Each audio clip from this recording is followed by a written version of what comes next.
more testosterone production with this simple breakfast routine.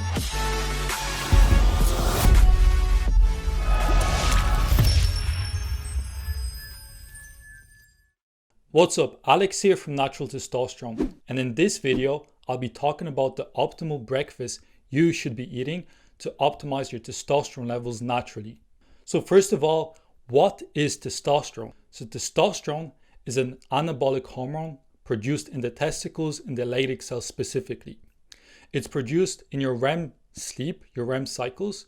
95% is produced in the testicles, 5% is produced in the adrenal glands. So besides having optimal micronutrients deficiency sorted, your lifestyle is optimized, your training is on point and things like that, you want to make sure that your breakfast is on point because you've been fasting for 8 hours and you're more sensitive to whatever you're going to consume first thing in the morning. You're going to be dehydrated, you're going to be more sensitive. So you can't wake up and just fast because that's going to stress out your body and things like that. So why is it important to have a good breakfast? So first of all, you want to rehydrate yourself. Second of all, you want to get rid of any stress response that occurred during your sleep because you are fasting. You're dehydrating yourself. And if you're in a low metabolic state, your liver glycogen stores have been depleted and you need to replenish them.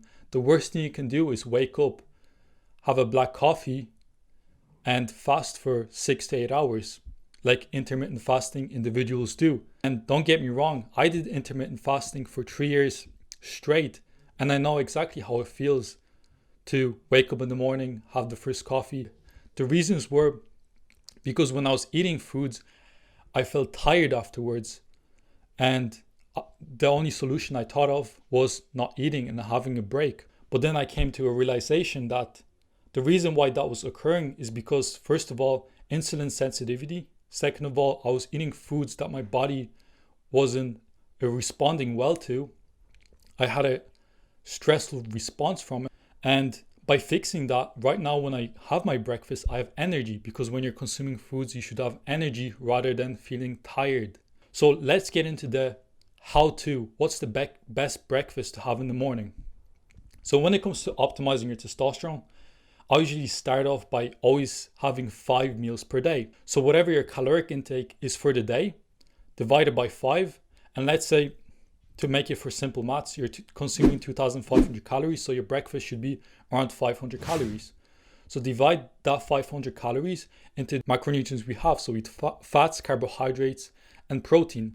So once you know exactly divided into the 3, because you don't want to consume one without the other, you want to have a balance of the 3 macronutrients in your meal because it's going to help with the absorption, slow release, and things like that. And you want to have protein to initiate protein synthesis and recovery. So when it comes to protein, you want to pick an easily enough digestible protein, which the best thing would be eggs. So having some eggs or collagen protein or bone broth, something like that. Then for your fats, I usually go with coconut oil because it's a very good saturated fat. Then for your carbohydrates, you want to have a starch and a fructose, a source. So for fruit, I like to go with pineapple because it has bromelain and it helps with protein digestion and it's going to hydrate you as well. Then for the starch, I usually go with rice, white rice, or white potatoes because they're easily digestible. If you have issues with digestion, I would go with the white rice because it's so much easier to digest. And having them 3 things in the morning, first thing, with plenty of salt, and half an hour before that having a raw carrot because the undigestible fiber is going to bind to any endotoxins or excess estrogen and flush it out, and with that meal. So having that meal, and you can have on the side some caffeine with some organic milk and some sugar or some honey, and that's a formula to have an optimal breakfast.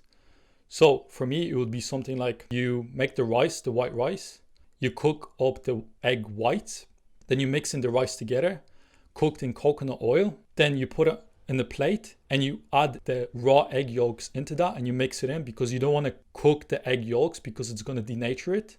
And having some pineapple on the side, plenty of salt with the meal, and then after the meal, I'll consume some caffeine with some milk and some sugar or honey, and maybe adding some aspirin because we have too much iron in our diets. So the aspirin is going to prevent the absorption of iron. So it's going to be the aspirin and the caffeine together. So having that combination in the morning is a successful strategy to, first of all, boost your metabolic rate. So you're going to notice that you're going to be much warmer. Your heart rate is going to go up. Your temperature is going to go up, and you're going to feel so much better rather than eating oats or like these weird seeds and things like that. But let's say, what if you're doing intermittent fasting and you want to keep doing it? First of all, I would recommend that you stop doing it and try the strategy that I recommended to you. Eat the foods that work with you, because the reason you're probably doing intermittent fasting is because you notice that when you're consuming foods, they make you feel tired or weak or whatever. You don't feel good afterwards. So the reason why you feel so good when you do intermittent fasting is because, first of all, you're going into a stress response when you're doing intermittent fasting. That's why you feel so good, because you have all this adrenaline going. That's why you feel so great. But then when you keep doing it, you're going to find yourself like binge eating, overeating, because you become scarcity with your food. Especially when you're tracking calories, it gets even worse. And another reason why intermittent fasting is so beneficial for you and you feel so good is because you're consuming foods that fuel your endotoxin, so your bad, good, basic bacteria. And when you're fasting, you're not feeding them bacteria. That's why you feel so good. And when you're eating, you're feeding it. That's why you feel so bad. So you need to look into fixing your gut health. So consuming things like raw carrots half an hour before each meal, activated charcoal, probiotics, and fixing your gut biome. There's a reason why intermittent works for you for now, but I believe that it can be so much better when you have the right structure in place and the right foods. So overall, that's pretty much it. It's nothing complicated. If you liked the video, make sure you give it a like, and I'll see you next video. Peace.